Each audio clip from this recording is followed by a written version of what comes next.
И после этих манипуляций я думал, все, им работать уже можно. Но нет. Ни хрена им работать до сих пор нельзя было. Потому что мы когда начинаем фрезеровать отверстия, то люфт еще появлялся вот этих вот салазках, вот этих боковых. И сам фрезер, он шатался туда-сюда. Всем добрый день, зовут меня Вадим, и вы находитесь в своей мастерской. Сегодня тема видео — это ламельный фрезер. Это, в принципе, самый дешевый ламельный фрезер. И я вам расскажу его минусы, как я с ними боролся. Что касается плюсов, то тут один — это цена. Все остальное сплошные минусы.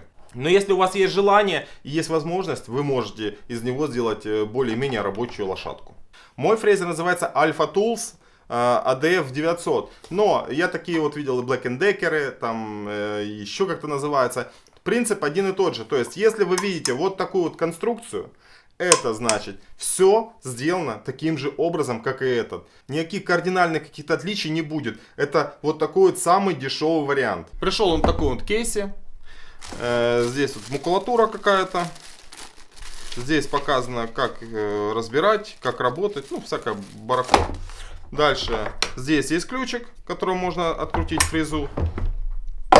И вот такой вот неплохой довольно-таки кейс. Взяв его в руки, можно подумать, да, неплохая машинка, да, очень даже неплохая. Но тут люфты, ну, это просто ужас. И теперь начнем по его минусам. Вот так он выглядит. Ну, с виду вроде неплохо. Но вот в этих узлах, вот здесь вот, находились обычные втулки. Они очень сильно шатались. Это был просто ужас. Здесь я взял, выстрелил, нарезал резьбу и всунул. И теперь начнем, что в нем есть здесь. Дальше, вот этот барашек находился с этой стороны. Он крепил с одной стороны только вот эту вот губу, которая выпадает вниз. Если мы зажимали с этой стороны только, то происходил перекос. То есть вот эта губа у нас чуть-чуть на бок выгибалась, и профрезеровать там ровное отверстие было невозможно. Поэтому здесь я нарезал еще одну резьбу. Здесь, кажется, М5.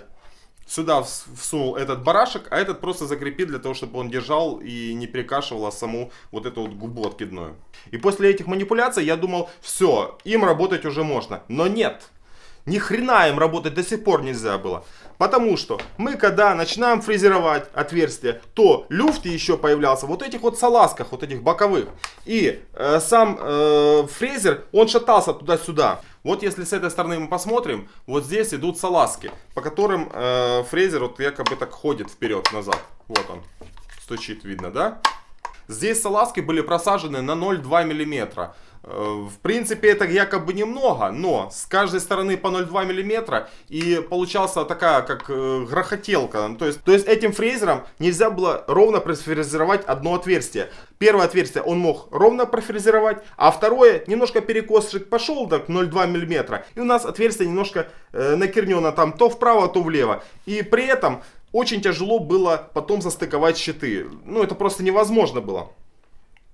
Приходилось много раз вышлифовывать это все. После этого появлялись какие-то всевозможные ямки, которые надо было перешлифовывать. То есть это куча много геморроя. От этого ужасно бомбило меня. И поэтому я разобрал сам фрезер. И получается, в эти салазки я вырезал вот с такой обычной жестяной банки полоску металла. И вставил ее между салазками и вот этой вот частью. И немножко подзагнул. И при этом вот этот люфт уже ушел. То есть он уже не так люфтит. А теперь я сейчас разберу его и вам покажу уже, как оно есть. Итак, и начинаем его разбирать. Для начала нужно выковырять вот эти вот затычки резиновые с обеих сторон. Дальше выкручиваем вот эти вот гайки. И здесь вот как раз мы видим, на этом месте стоял вот этот вот барашек. Я его перекрутил в эту сторону, а этот я сделал так, чтобы просто центровать и держать определенное расстояние. Ну, это чтобы губу не закусывало. Дальше мы доходим как раз вот этой части, где входит фреза. Здесь берем, отцепливаем вот эти вот пружинки. И теперь для того, чтобы эта нижняя часть вся ушла, нужно открутить вот этот вот стопорек.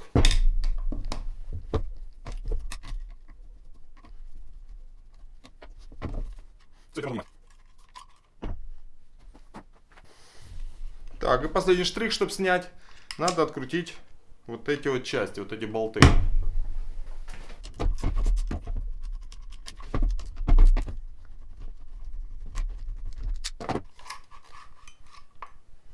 Так, и вот здесь мы видим, это как раз та железочка, которую я сюда вставил для того, чтобы убрать люфт.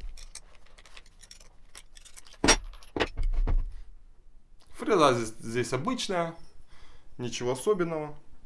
Режет, в принципе, неплохо. Ну, теперь залезем вовнутрь и посмотрим, что там внутри.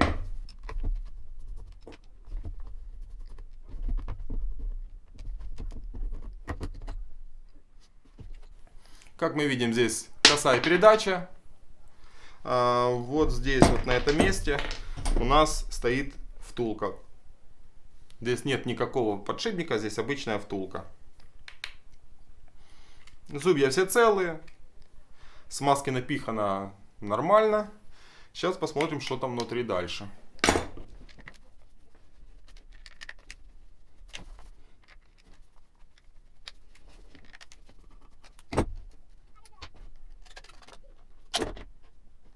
Якорек вот мы видим какой. Я, честно говоря, сомневаюсь, что здесь есть 800 ватт. Ну, я думаю, в лучшем случае здесь 600. Больше, я думаю, нет. Сам якорь, видно, профрезерованный. Даже есть какая-никакая заливка якоря. То есть, в принципе, вот это вот непонятно, что тут налито. Подшипник нормальный.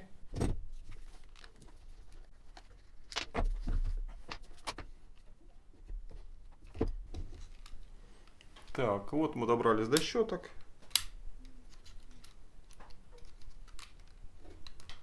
Щетки здесь длинные, наверное, на всю жизнь. Держатся здесь в шахтах довольно-таки свободно. Ну что, мы здесь уже посмотрели все, что хотели посмотреть. Скручиваем.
Ну и теперь покажу, как он фрезерует. Откидываем губу. Здесь мне получилось выставить ровно 90 градусов. В принципе, это позволяет.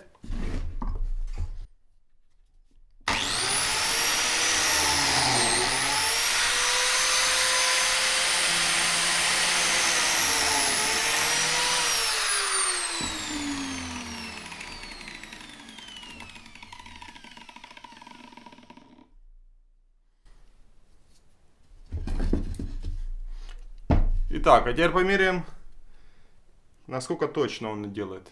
9,98. 9,97. Ну, 5 сотых получается погрешность. Ну, в принципе, это не сильно критичное дерево. Вставляем ламельку.